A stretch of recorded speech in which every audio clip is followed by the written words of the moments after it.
JP, we finally have the names that go back to the Rockies in the now official Nolan Arenado trade. Walk us through the package.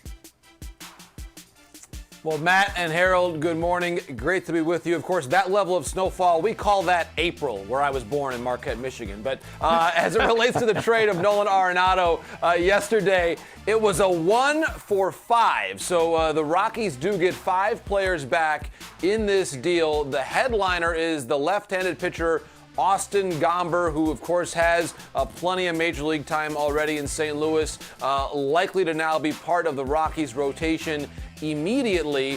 The other prospect names, Eleoris Montero is a third baseman from the Dominican Republic, a good power profile, still needs to develop a bit defensively there to play smoothly at the Major League level, but I would say he is very close to being a Major League player, so I would expect that we'll see Montero with the Rockies at some point in time here in 2021. Mateo Gil, the son of former Major Leaguer Benji Gil, has a chance to stay at shortstop, who was very highly regarded by the Rockies out of the draft before the Cardinals selected him. So the Rockies do have some good background there on him, and then a couple right-handers, Tony Losi and Jake Sommers.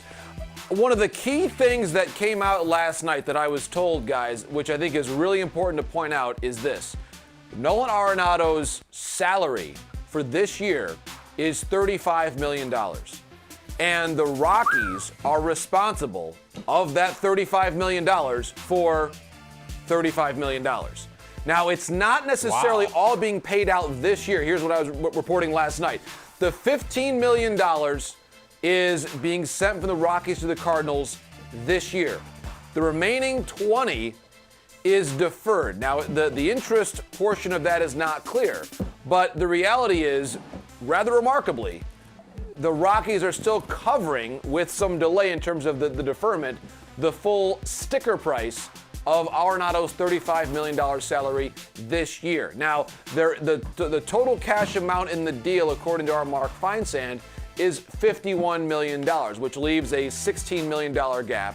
And it appears, according to Mark's reporting, that $16 million is later in the contract, after the opt-out and the second opt-out is over in the deal, which means that if Arenado opts out after this coming season, that the Rockies would be absolved of that obligation.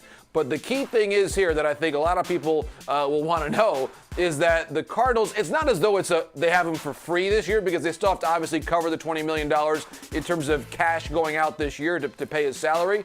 But it really is a huge advantage that was born out of this opt-out clause, where the Rockies, just based on the way the deal was structured, are communicating that they were simply not comfortable with the obligation of paying him into the future, and it was worth it to them to basically get out of the future obligation and then take back 5 prospects. It's worth noting, none of whom is the Cardinals' number 1 or number 2 level prospect.